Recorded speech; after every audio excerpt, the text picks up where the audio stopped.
Hello and welcome everybody. मेरा नाम है किशोर और आज अपन लोग बात करते हैं जुजुत्सु काइसेन से यूजी इतादोरी के बारे में। देखो, यूजी इतादोरी इस एनिमे का प्रोटैगनिस्ट है और यहाँ पे हम कंपेयर करने वाले हैं कि यूजी इतादोरी सुकुना के बिना भी पावरफुल है या फिर नहीं।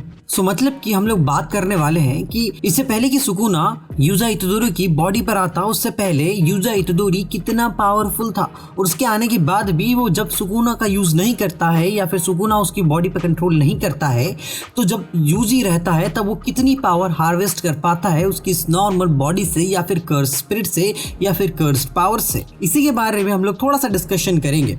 हो सकता है आपको थोड़ी बहुत स्पॉयलर्स मिल जाए जुजुत्सु काइसेन के बारे में अगर आपने एनिमे देखा नहीं है तो। वैसे तो ये एनिमे का प्रोटैगनिस्ट है और जाहिर सी बात है इसके अंदर प्लॉट आर्मर होगा हर एनिमे की तरह कि ये कैरेक्टर मर नहीं सकता, इसको ज्यादा चोटें नहीं लगेगी और हर समय ये हर फाइट को जीत ही जाएगा। लेकिन कुछ चीजें हैं जिनको आप लोगों को भी नोटिस करना पड़ेगा और उन्हीं चीजों के बारे में अपन बात करते हैं। यूजी इतादोरी इस वक्त फर्स्ट ईयर स्टूडेंट है जुजुत्सु सोर्सरर हाई में और वो गोजो सातोरू की इंस्ट्रक्शंस में इस वक्त उसकी स्टडीज कर रहा है या फिर मैं कहूँ गोजो उसको पढ़ा रहा है और शुड ऐसे कि सिर्फ उसको मूवीज दिखा रहा है और बोल रहा है कि तू खुद ही समझ ले। सो इस तरीके से कुछ उसकी ट्रेनिंग चल रही है। लेकिन अगर हम यूजी इतादोरी की बात करें तो भैया उसकी फिजिकल पावर ही बहुत ही अच्छी है। फिजिकल पावर के मामले में वो आजकल के किसी भी बड़े एथलीट को 8 टाइम्स हरा सकता है। यानी कि अगर मैं उसेन बोल्ट की ही बात करूं तो ये उसेन बोल्ट को रेस के मामले में बहुत ही आराम से हरा सकता है, क्योंकि उसेन बोल्ट की मैक्स स्पीड उसकी पीक पर 28.7 कुछ थी, वहीं पर यूजी इतादोरी की 37 है। अगर इसकी सिर्फ स्पीड की ही बात करी जाए तो ये किसी भी एथलीट को बड़ी आराम से हरा सकता है। अगर इसकी स्पीड को कंपेयर करा जाए तो तुम किसी वाइल्ड एनिमल जैसे कि चीता या फिर किसी टाइगर की स्पीड से कंपेयर कर सकते हो कि उतना फास्ट भाग सकता है। ये 3 सेकंड में 50 मीटर रेस को आराम से कंप्लीट कर सकता है। और वहीं पर सिर्फ इसकी फिजिकल एस्पेक्ट की बात करें, यानी कि ये कितना पावरफुल है, तो भैया जब ये उसके जूनियर हाई स्कूल्स में था तब सारे सीनियर से ये कहीं ज्यादा पावरफुल था। और क्योंकि ये एक लेड बॉल को बड़ी आराम से किसी व्हीकल पे बहुत दूर से और बहुत ताकत से फेंक सकता था, जो कि एक्चुअली में बहुत भारी होती है। इसके उस वक्त में जो सीनियर्स थे जो कि ऐसे दिखने में बहुत हट्टे कट्टे थे, उनसे भी कहीं ज्यादा पावरफुल दिखता था इसकी स्लिम बॉडी के बावजूद भी। एंड थर्डली, इसके पास एक बहुत ही सिंपल पर बहुत ही अच्छी एबिलिटी है, वो है ये फास्ट अडॉप्ट कर सकता है किसी भी चीजों को। यूजी इतादोरी हमेशा ऐसे ही एक बहुत ही फास्ट लर्नर रहा है। उसने बहुत ही ज्यादा चीजों को बहुत ही जल्दी सीखा है एज कम्पेयर टू मेगुमी और दूसरे अदर कैरेक्टर्स जो कि बहुत सालों से जुजुत्सु हाई में है। लेकिन इसके आते ही चीजें चेंज होने लग गई, क्योंकि बहुत ही जल्दी से और रैपिडली अडॉप्ट करने लग गया उन चीजों को जो कि वो कई सालों से प्रैक्टिस कर रहे थे। और इसका सबसे अच्छा एग्जाम्पल आपको उस वाले आर्क में मिलेगा, या कहूँ एक छोटे से सीन में जब गोजो इसको बोलता है कि तू एक्शन मूवीज को देखो, उसमें से सीन्स को उठाओ और उनसे चीजों को अंडरस्टैंड करने की कोशिश करो। आपने देखा हो कितने जल्दी वो उसके फोकस को बनाए रखता है। जैसे वहां पे एक टास्क होता है कि मूवी देखते वक्त उसका फोकस भटकना नहीं चाहिए, और स्टार्टिंग में उसका फोकस बहुत ही ज्यादा भटकता है, लेकिन आगे जा करके उसका फोकस भटकना बहुत ही कम हो जाता है। वो जल्दी जल्दी उन चीजों पे अडॉप्ट करने लग जाता है। वहीं पे बात करें कि कितने जल्दी अडॉप्ट कर सकता है, तो सिंपल शब्दों में आपको ये बोलना चाहूंगा कि किसी भी वेपन को बहुत ही जल्दी मास्टर कर सकता है। आपको याद होगा यूजी इतादोरी को स्टार्टिंग में एक बहुत ही छोटा सा नाइफ जैसा एक वेपन मिला था, उसको उसने बहुत ही अच्छे तरीके से यूज करा था। मैं जानता हूँ स्टार्टिंग में नहीं करा था, लेकिन जब एपिसोड आगे बढ़े तो हमने देखा कि कैसे वो स्वॉर्ड्स को और ऐसे एक नाइफ को बहुत ही अच्छे तरीके से यूज कर पा रहा था। ये सब कुछ उसकी बेसिकली फास्ट लर्निंग एबिलिटी की वजह से ही है। और इस चीज के अंदर सुकुना का कोई भी रोल काम नहीं था। ये तो हम उसके पहले की बात कर रहे हैं जब सुकुना उसके अंदर आया ही नहीं था। लेकिन सुकुना आने से भी उसके अंदर कोई फर्क नहीं पड़ा। वो अभी वैसे ही रेकलेस है जैसे कि पहले हुआ करता था, वो वैसे ही कॉन्फिडेंट है जैसे कि वो पहले हुआ करता। अब ये तो हो गया उसके फिजिकल एक्सपेक्ट की बात और उसकी स्पीड लर्निंग की बात। अब बात करते हैं उसकी मार्शल आर्ट्स के बारे में।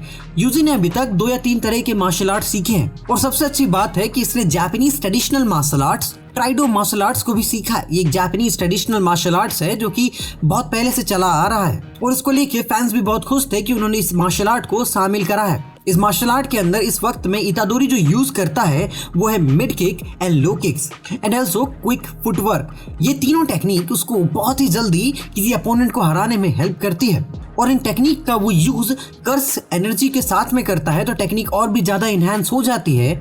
इस वजह से इतादोरी की जो फाइटिंग स्किल्स है वो ओवरऑल बहुत ही ज्यादा इंप्रूव हो जाती है। उसकी फास्ट लर्निंग, उसके साथ में physical aspect, speed and fast reflexes, और ये सब कुछ वो बिना सुकुना के कर सकता है।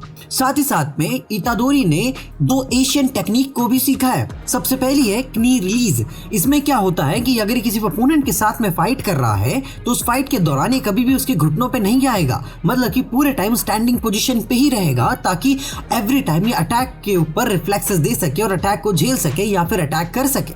वहीं पे इसकी दूसरी टेक्निक मांजी किक, जो कि उसको अपवर्ड किक यानी हेड के आसपास किक करने में हेल्प करती है, और यह आपने लास्ट वाले फाइटिंग सीन में भी देखा होगा जब वो ग्रेड 1 सॉर्सर स्पिरिट के साथ में या ग्रेड 1 कर्स स्पिरिट के साथ में लड़ रहा था। और इस टेक्निक को भी कर्स एनर्जी का यूज करके बहुत ही ज्यादा इनहेंस करा जा सकता है, लेकिन हमने देखा था कि वो उस फाइट में बिना कर्स टेक्निक के ही बहुत ही अच्छा कर रहा था।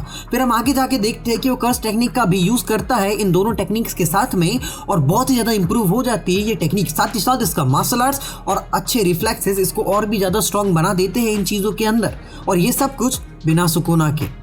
अब जैसे कि हर एनिमे के मेन कैरेक्टर की तरह ये फियरलेस है, रेकलेस है, और हर कोई इसका फ्रेंड बनना चाहता है, और 2-4 गर्लफ्रेंड्स भी, और साथ ही साथ में इसमें प्लॉट आर्मर भी है। तो ऑब्वियसली बात है कि ये स्ट्रॉन्ग तो होगा ही, और क्योंकि इसके पास पीछे से बैकअप सपोर्ट भी होगा जैसे कि Gojo Satoru, Megumi and even Sukuna.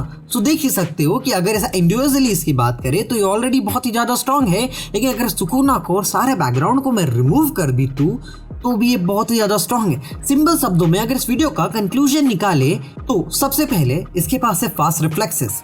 ये बहुत ज्यादा फास्ट है, किसी भी वाइल्ड एनिमल को बड़े ही आराम से हरा सकता है स्पीड के मामले में। साथ ही साथ फिजिकली बहुत ही ज़्यादा स्ट्रांग है। इसको वुंड्स बहुत ही कम काम आते हैं, मतलब किसी भी टाइप की वुंड बड़े ही जल्दी इसकी बॉडी में रिपेयर हो जाते हैं, जैसे कि इसके अंदर कोई सेल्फ हीलिंग हो।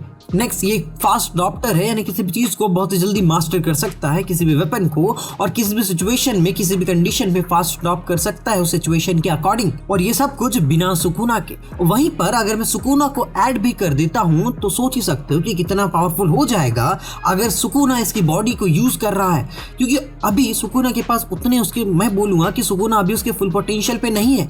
अभी भी बहुत सारे फिंगर्स है जो कि उसने खाई नहीं है, और बहुत सारी कर्स टेक्निक्स है जो कि हमने अभी तक देखी तक नहीं है। मैं तुमको मांगा में स्पॉइल नहीं करना चाहता, बट एक छोटी सी टिप देता हूँ। मांगा में सुकुना बहुत ही ज्यादा स्ट्रांग है, लेकिन ऐसा नहीं है कि सुकुना अकेला कैरेक्टर है जो कि स्ट्रांग है। बहुत सारे बहुत अलग अलग कैरेक्टर्स भी है जो कि सुकुना जितने ही स्ट्रांग है। सो ये था मेरा video on the topic of क्या इतादोरी सुकुना के बिना भी स्ट्रांग है। आंसर है यस, इतादोरी सुकुना के बिना भी बहुत ही ज्यादा स्ट्रांग है। सो आई होप तुम लोगों को एक्सप्लेनेशन वीडियो पसंद आया होगा। मैं मिलता हूँ किसी नए वीडियो में किसी नए टॉपिक के साथ, तब तक के लिए बाय बाय।